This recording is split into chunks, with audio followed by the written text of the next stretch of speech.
and the Rocks decided to get involved after the sad passing of club member Casey O'Brien back in May. Due to the COVID-19 lockdown, a proper celebration of her life couldn't take place at the time, but the club has rallied together to help raise money in her name with a 5k challenge for the month of September.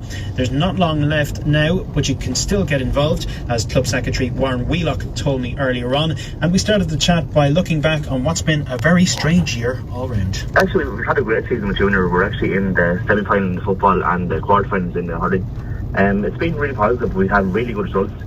Our players are really up for both matches, and it's just great to see, considering the year that we've had overall in the world. Basically, it's just great to see everything so positive.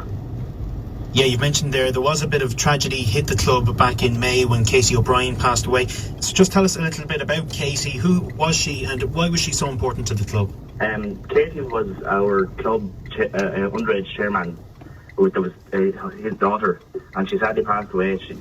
She had long-term issues, health issues, and the Jack and Jill Foundation was a massive part of her life and her family's life.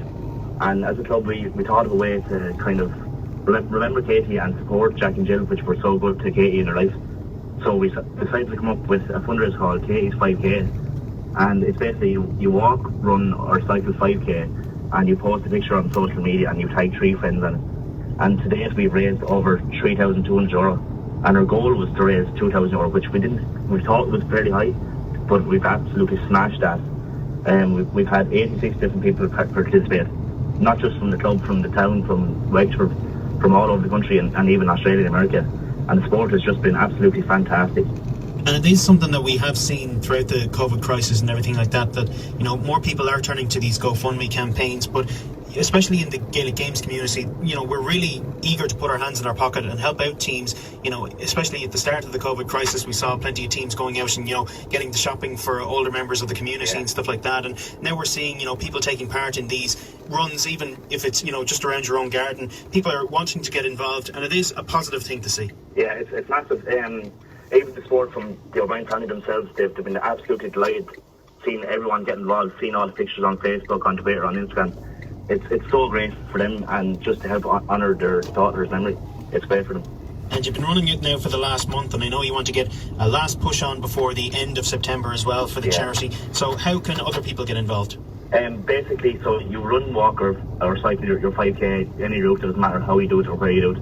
And you post your picture on social media, and if you tag the Shamrock GAA club on it, or if you send it to me on my own social media accounts, I can post them on our social media accounts as well. So basically, you run, walk or cycle 5K, and you just post your picture on social media just to raise the awareness, and then obviously donate to the GoFundMe page. Yeah, absolutely. If you don't want to, if you don't feel like running the 5K, you can absolutely donate as well. What is the link for the GoFundMe page there? It's actually on all of our social media accounts, so if you just go on the Shamrock GAA Club in Enniscorthy, you'll find us there. Perfect. And you haven't let the crisis stop you guys either from, improving the club as well. You've got a new club shop there, I've seen on social media as well. So how did that come about? Over the last 2 years, we're running a lot of syndicates, and that's been our main fundraiser for the last 2 years. We really want to kind of push the money that we've raised through that for physical things for our community, for our members, because they're the ones that are funding it. So we bought a shop, we've built a retaining wall on the top pitch, we're getting lights on our bottom field, a walking track, we're draining and leveling our bottom field. So basically in the next kind of 2 months there should be a lot of work being done around the place just to kind of improve the facilities for our club members. So we're so grateful, and we're so grateful for funding the syndicates. And these kind of syndicates are going to become so much more important now that the clubs aren't going to have people in through the doors. I suppose you're in O'Kennedy Park tomorrow there, so there will be up to 200 people, I believe, in at that game. So that will help a little bit, but it's not the same as a big championship day out either. No, it's obviously it's going to be strange, but it's kind of the new normal now. So we're used to it. The lads are used to it. They're used to the smaller crowds, but it's more intense, and they're enjoying themselves, and they're getting good results, so they seem happy. Can't complain.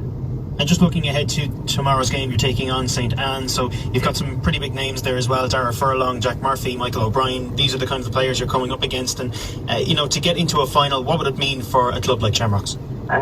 Basically, it's massive. The sense of community, sense of togetherness in the club already is massive.